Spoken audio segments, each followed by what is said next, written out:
السلام علیکم ورحمۃ اللہ وبرکاتہ۔ بسم اللہ الرحمن الرحیم۔ معزز ناظرین، ہم اپنے چینل ایم اے قاسمی پر آپ کا خیر مقدم کرتے ہیں اور آپ کو خوش آمدید کہتے ہیں۔ ناظرین، جیسا کہ ہم گزشتہ 2 یا 3 دن کے اندر وضو کے تعلق سے گفتگو کر چکے ہیں اور آج بھی ہم آپ کے سامنے وضو ہی کے تعلق سے گفتگو کرنے کے لیے حاضر ہوئے ہیں۔ آج ہم ان چیزوں کے تعلق سے گفتگو کریں گے جن کے ذریعے سے وضو ٹوٹتا تو نہیں ہے، لیکن یا تو گناہ ملتا ہے یا ثواب میں کمی آ جاتی ہے، اور اسی طریقے سے ہم ان باتوں کو بھی بیان کریں گے جن کے ذریعے سے وضو نہیں ٹوٹتا ہے۔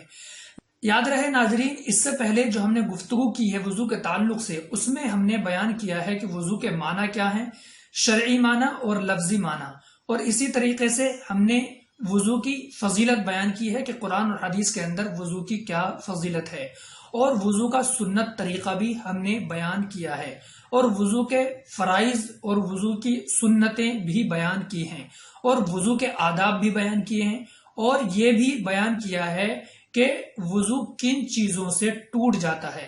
یہ تمام کی تمام چیزیں ناظرین ہم اس سے پہلے بیان کر چکے ہیں۔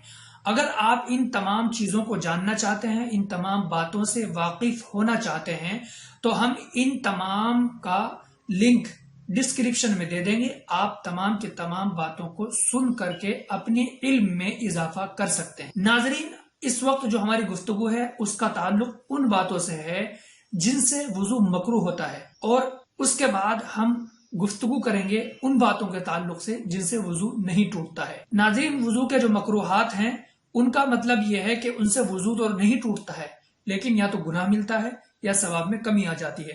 ان میں سب سے پہلی بات آپ یہ ذہن میں رکھیں کہ جس ترتیب سے وضو کرنا بتلایا گیا ہے، اگر ہم اس ترتیب سے وضو نہیں کریں گے تو یہ مکروہات وضو میں سے ہے، اور اسی طریقے سے ناپاک جگہ بیٹھ کر کے وضو کرنا یہ بھی مکروہ ہے، اور پانی ضرورت سے زیادہ خرچ کرنا یہ بھی مکروہات وضو میں شمار ہوتا ہے، اور وضو کے درمیان دنیاوی باتیں کرنا، لیکن اگر ضرورت کے مطابق 1 یا 2 بات کر لی جائیں جو ضروری ہیں تو کوئی حرج نہیں ہے۔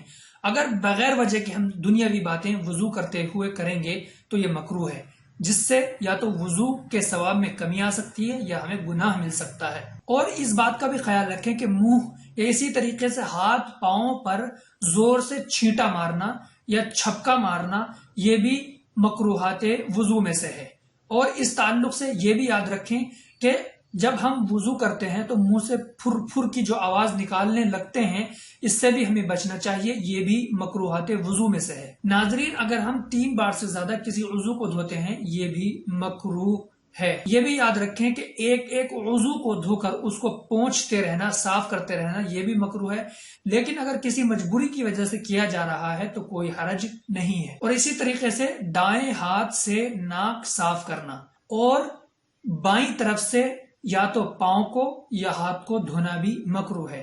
اس لیے یاد رکھیں وضو میں ہمیں دایاں پیر اور اسی طریقے سے دایاں ہاتھ پہلے دھونا چاہیے۔ اور ناظرین، یہ بھی یاد رکھیں کہ نماز میں ہنسنے سے بھی وضو مکروہ ہو جاتی ہے۔ ایک ہنسنا ہوتا ہے، قہقہہ لگانا ہوتا ہے۔ قہقہہ اگر ہم نے لگایا، ہم زور سے ہنس دیے تو ہماری وضو ٹوٹ جائے گی۔ سو ناظرین، یہ ان باتوں کے متعلق گفتگو تھی جن کے ذریعے سے وضو مکروہ ہو جاتا ہے۔ آئیے اب ہم جان لیتے ہیں ان باتوں کو جن کے ذریعے سے وضو نہیں ٹوٹتا ہے۔ جن باتوں سے وضو نہیں ٹوٹتا ان کا بیان۔ بعض چیزوں سے وضو نہیں ٹوٹتا مگر عوام میں مشہور ہے کہ وضو ٹوٹ جاتا ہے۔ نمبر 1، بیٹھے بیٹھے آدمی کو اونگ آ جائے تو اس سے وضو نہیں ٹوٹتا۔ نمبر 2، اگر نماز کی حالت میں سجدے وغیرہ میں آدمی کو جھپکی آ جائے تو اس سے بھی وضو نہیں ٹوٹتا، لیکن اگر ایک تیز جھپکی یا اونگ آئے جس سے کہ اس کے اعضاء بالکل ڈھیلے ہو کر ایک دوسرے سے مل جائیں، مثلاً کوہنی ران سے مل گئی یا ران بالکل پیٹ سے مل گئی تو وضو ٹوٹ جائے گا۔ نمبر 3، اگر کسی بات پر نماز میں مسکراہٹ آ گئی تو اس سے وضو نہیں ٹوٹتا۔ نمبر 5، وضو کے بعد اگر عورت بچے کو دودھ پلائے یا چھاتی سے دودھ نچوڑے تو اس سے وضو نہیں ٹوٹتا۔ نمبر 6، اپنی یا دوسرے کی شرمگاہ پر نظر پڑنے سے وضو نہیں ٹوٹتا، لیکن قصداً ایسا کرنا درست نہیں ہے۔ نمبر 7، مرد اور عورت کے بدن چھونے یا بوسہ لینے سے بھی وضو نہیں ٹوٹتا۔ نمبر 8، اگر وضو کرنے کے بعد شرمگاہ پر ہاتھ پڑ جائے تو اس سے وضو نہیں ٹوٹتا، لیکن قصدن ایسا کرنا مکروہ ہے۔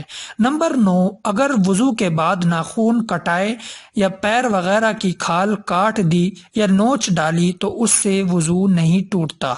دانتوں میں سونا یا چاندی کے دانت لگے ہوں تو ان کو نکالنے کی ضرورت نہیں، البتہ مصنوعی دانت یا جو آسانی سے نکل سکتے ہوں ان کو نکال کر وضو اور غسل کرنا چاہیے۔ ناظرین، یہ تھی وہ باتیں جن کے ذریعے سے وضو نہیں ٹوٹتا ہے۔ اللہ سے دعا کیجیے اللہ عمل کی توفیق عطا فرما دے۔ السلام علیکم ورحمۃ اللہ وبرکاتہ۔ السلام علیکم ورحمۃ اللہ وبرکاتہ۔ اگر آپ نے ہمارا چینل MA قاسمی ابھی تک سبسکرائب نہیں کیا ہے تو لال بٹن پر کلک کر کے ابھی سبسکرائب کریں اور بیل آئیکن پر بھی کلک کر دیں